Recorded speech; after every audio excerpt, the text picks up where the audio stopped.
Halo, Assalamualaikum warahmatullahi wabarakatuh.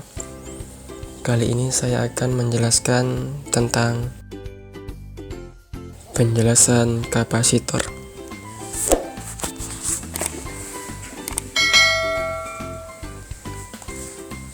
Apa itu kapasitor?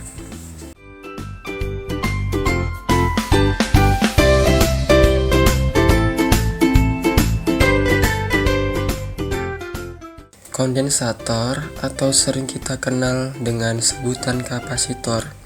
Kapasitor adalah komponen listrik yang digunakan untuk menyimpan muatan listrik sementara. Bahan penyusun kapasitor yaitu dua keping atau dua lembaran penghantar arus listrik yang dipisahkan menggunakan isolator listrik berupa bahan dielektrik. Masing-masing keping atau lembaran penghantar listrik diberi muatan listrik dalam jumlah yang sama tetapi berlainan jenis, yaitu muatan positif dan muatan negatif. Secara keseluruhan, kapasitor sesungguhnya bermuatan netral. Kapasitor dapat dibedakan berdasarkan bahan dielektrik yang digunakan menjadi kapasitor mika, kapasitor kertas, kapasitor keramik, kapasitor elektrolit, dan kapasitor udara. Berdasarkan jenis kutub atau polar, kapasitor dibedakan menjadi kapasitor terkutub atau polar dan kapasitor tak terkutub non-polar.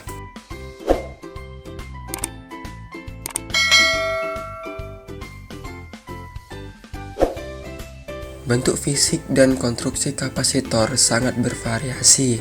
Kebanyakan kapasitor terdiri dari setidaknya dua konduktor listrik yang umumnya dalam bentuk pelat logam atau permukaan yang dipisahkan oleh media dielektrik. Konduktor dapat berupa foil, film tipis, manik logam yang disinter, atau elektrolit. Dielektrolit atau non-konduktor berfungsi untuk meningkatkan kapasitas muatan kapasitor. Bahan yang biasa digunakan sebagai dielektrik antara lain kaca, keramik, film plastik, kertas, mika, udara, dan lapisan oksida. Kapasitor banyak digunakan sebagai bagian dari rangkaian listrik di banyak perangkat listrik umum. Tidak seperti resistor, kapasitor ideal tidak menghilangkan energi ketika potensial listrik atau tegangan diterapkan melintasi terminal kapasitor. Misalnya, ketika kapasitor dihubungkan melalui baterai, medan listrik muncul melintasi dielektrik, menyebabkan muatan positif berkumpul di satu pelat dan muatan negatif berkumpul di pelat lainnya. Tidak ada arus yang benar-benar mengalir melalui dielektrik, namun ada aliran muatan melalui rangkaian sumber. Jika kondisi dipertahankan cukup lama, arus melalui rangkaian sumber berhenti. Jika tegangan yang bervariasi terhadap waktu diterapkan pada kaki-kaki kapasitor, maka akan terjadi aliran arus karena siklus pengisian dan pengosongan kapasitor.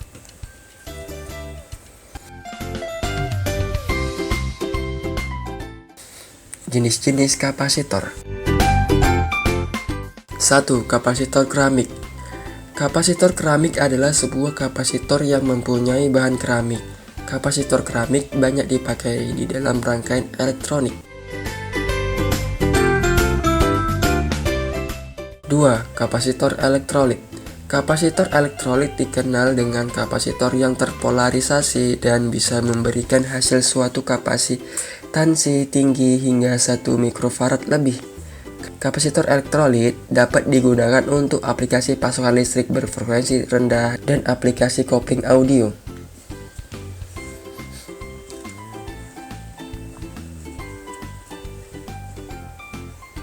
Tiga. Kapasitor mika. Kapasitor mika termasuk kapasitor yang jarang dipakai. Pasalnya, kapasitor tantalum dan kapasitor elektrolit memiliki fitur yang lebih lengkap. 4. Kapasitor kertas. Kapasitor kertas adalah salah satu jenis kapasitor yang isolatornya terbuat dari suatu kertas. Umumnya nilai kapasitor kertas berkisar antara 300 picofarad sampai dengan 4 mikrofarad.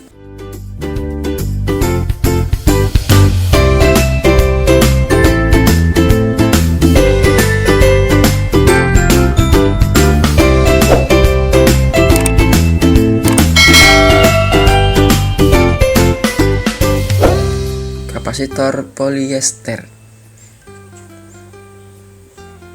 Kapasitor polyester adalah salah satu jenis kapasitor yang isolatornya terbuat dari sebuah polyester persegi 4. Kapasitor polyester ini bisa dipasang terbalik dalam suatu rangkaian elektronika atau tidak mempunyai polaritas arah.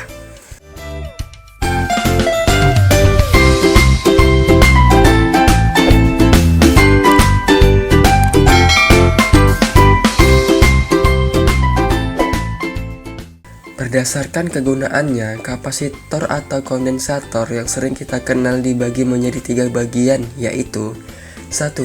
Kondensator tetap atau nilai kapasitansinya tetap tidak dapat diubah. 2. Kondensator elektrolit, elektrolit condenser atau ELCO. 3. Kondensator variabel atau nilai kapasitasnya dapat diubah-ubah.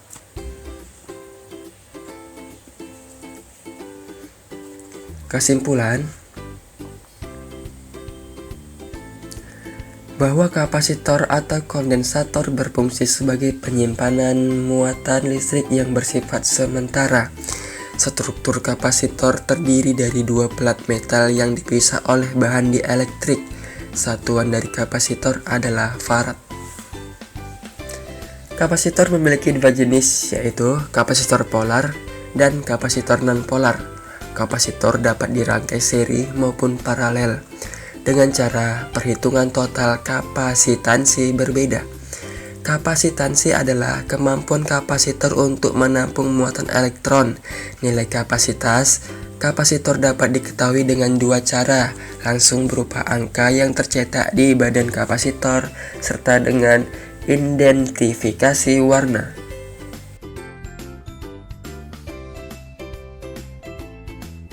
Begitu saja penjelasan saya tentang kapasitor. Kalau ada salah kata atau kekurangan dalam penjelasan saya, mohon komentarnya di bawah. Terima kasih.